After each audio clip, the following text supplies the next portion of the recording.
Well, good morning, friends. Mark Holmes here, of course, with my buddy Cowboy Joe Boo, as well as Joe Bear in the house. And as always, I want to thank you all for watching, commenting, subscribing, and being part of the Joe Boo Sports Report. Without you guys, as well as you ladies, this literally does not work. So let's get open for business here, and let's wake up those football gods here on this Friday morning. It's finally freaking Friday. Thank God. The weekend is upon us once we make it through today. And on top of it, now that the Dallas Cowboys have ended OTA workouts for all the veterans, we still have rookie mini camp next week as well. School's out for summer. But look, guys, 90 days, 9 hours, 47 minutes, and 20 seconds away from kickoff against the Tampa Bay Buccaneers. But wait, there's even more. We have the Hall of Fame game August the 5th. Guys, it's a month and a half away. A month and a half away from literally, okay, a little bit more than a month and a half. Okay, I'm just looking for, okay, all right, so it's a month and say 3/4, okay? Maybe it's closer to 2 months, but you get what I'm saying, guys. We are so close to the NFL season going through. I'm excited. In fact, we'll get a little taste in a few weeks because the CSA show will be going on 4 weeks from now in Chantilly, Virginia, and one of our football gods, Drew Pearson, is already signed up for that. You can guarantee that my ass will be there to get him to autograph this as well. I've already got Tony Dorsett up there. I also have, of course, Randy White. The one person who should also be there should be Ed Too Tall Jones, but he's not there. So we are definitely going to be doing that. So we'll have a little taste, and hopefully they'll add some current players now that things are getting better with COVID and stuff. So with training camp, mini camp over with, one thing I always like to do is I like to work in my workshop and come up with new stuff. That's one thing. I like to come up with my theories by taking the data that's there, taking what we see in front of us, understanding what we've done in the past, and so on, and trying to put it all together and see what it might lead us to. Doesn't mean I'm going to come up with the right conclusions. I don't think anybody comes up with the right conclusions, because when you think about some of the things we've heard, that the Dallas Cowboys were not going to re-sign Dak Prescott and that they were going to trade for Russell Wilson, who, it seemed like he supposedly wanted to be traded, says yesterday that he never wanted to be traded. He was just kind of, putting the team on edge to kind of get his way. You guys have had some ladies that have been kind of that whole thing that, I just may have to leave and go elsewhere to get you to step up your game so that way they get what they want. We heard that the Cowboys were going to let Dak go and go for Deshaun Watson and so on. So we've heard all kinds of things. So the things that I come up with can't be any worse than some of those crazy things we've heard from others. But from my observation of the data that we've been given, now we're not there. The media is not even there every single day of practice. There's closed door practices and things. But what we see and what we hear for the first time, maybe in who knows how long, the Dallas Cowboys may be innovators. I always say that you have to constantly reinvent yourself. If you're not getting better, you're getting worse. People will figure out what you do and figure out ways to stop you. And in fact, I look back at the Jason Garrett era, and I'm not going through, and I'm not going to say that Jason Garrett wasn't a good coach, because Jason Garrett always had those guys believing. They just couldn't get over the hump. The problem is everybody, even the teams that aren't really great with talent, still are talented enough that they can beat you. So you have to get yourself an edge. You've got to be where they're not. You have to baffle them. You have to keep them guessing on what you're going to do. When you become predictable, you're easier to stop. If I know that you are a running team and I can put 8 men in the box because I'm not fearing that you have receivers that can go downfield, it's a lot easier as a defender, as a defensive coordinator. When you don't know if the team is a pass team or a run team, if they're inside runner or an outside runner, you have to cover everything. And innovations are the way that we get there. Even when something as simplistic as the Wildcat came in at first. When Miami first came in with the Wildcat and ran it with Ronnie Brown, teams were like, what is this? How do we stop this? They're confused. Now, of course, after an offseason, more teams started doing it, but defensive coordinators learned better how to defend it. And the effectiveness of it ended up waning, okay? There was the run and shoot. When it first came out, very effective. Now it's not there. You think about the flex defense. Very effective. But then it waned. People figure out what you're doing and catch up to you.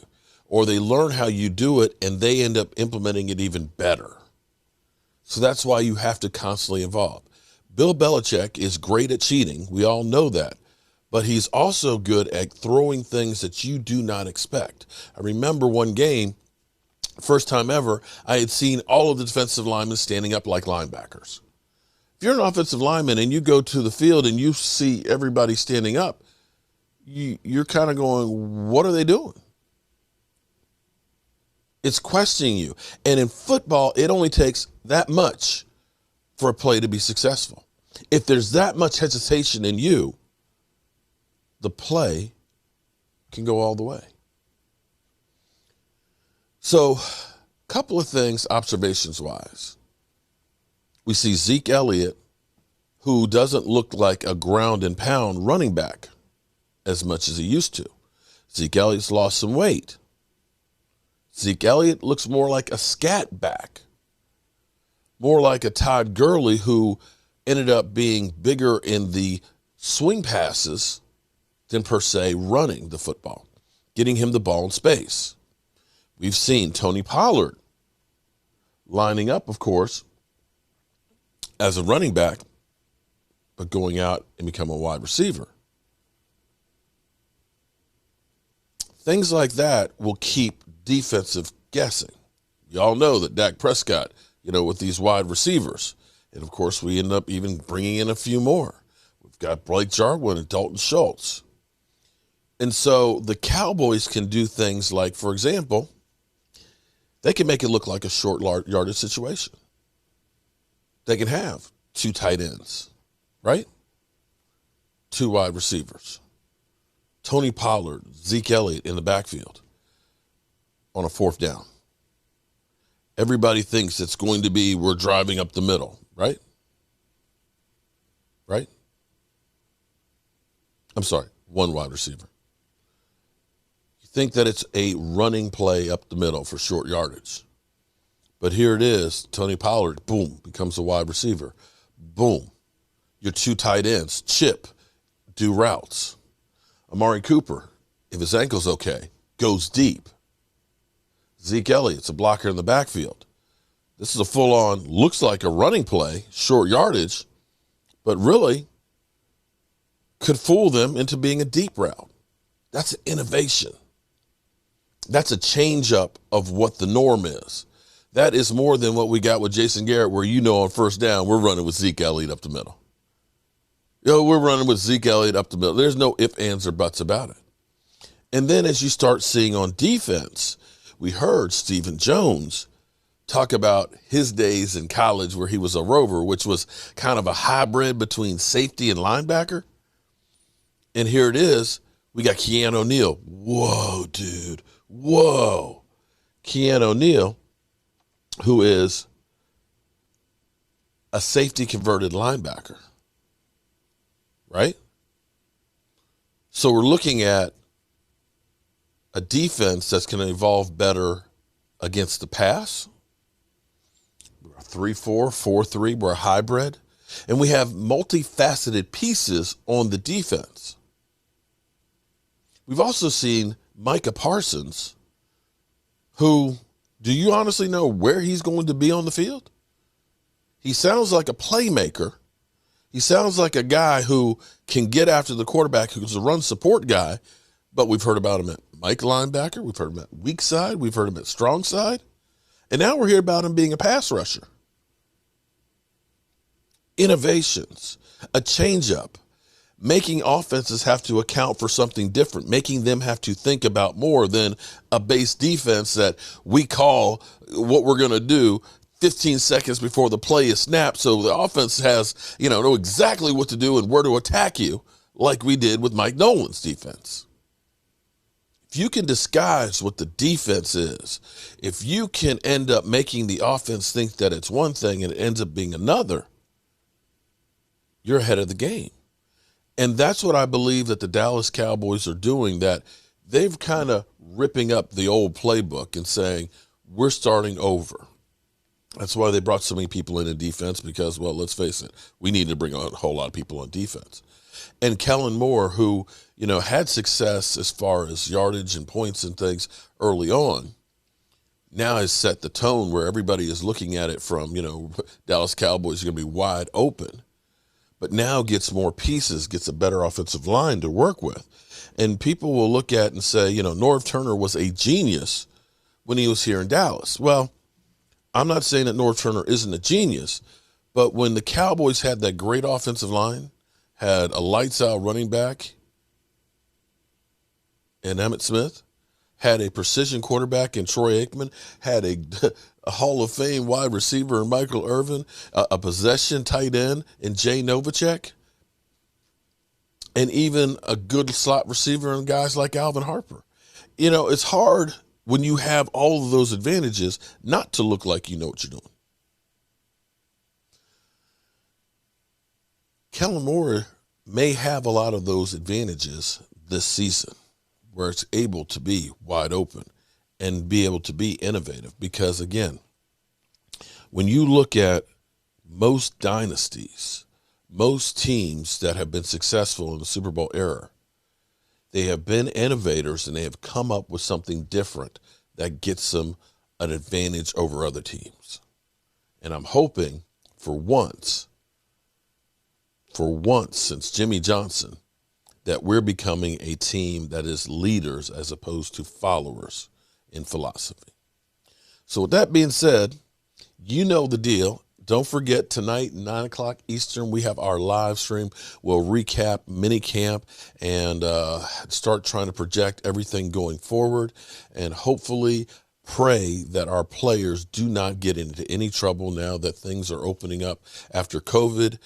We've all been pent up wanting to do things. Let's just hope that the players understand that this is bigger than one night out. This is about creating your own legacy, and that you have to live this dream every single day and constantly watch your back. Got work to do in the workshop. We're going to see if we can get that table. I did all the painting and stuff on that yesterday, and it's coming along really good. Amanda, one of the great fans, her husband watches on a regular basis, is actually doing me like the Jobu stars. We're actually going to put one of those on one of those tabletops to see how it looks. Have that white star, Jobu, on top of the blue at the top. It might just look jacked up, but it is what it is. We'll see how it looks, but we'll definitely be putting it together. And definitely, if you enjoy watching my creative juices, so to speak, on coming up with different ideas and things and working in the workshop, or have questions on home improvements and things like that, I do have my other channel, which I am transferring the videos about the red brick house. We have a meeting with the zoning a week from Tuesday night, which will be big on trying to get the zoning changed for that, where we'll be able to start actually working on it. And if you're interested in the red brick house and the story behind it and updates on it, it's all on that channel, as well as tips on home improvements and things. So as always, I want to thank everybody for watching the Jobu Sports Report. Our coach here, as always, I want to thank you all for watching, commenting, subscribing, and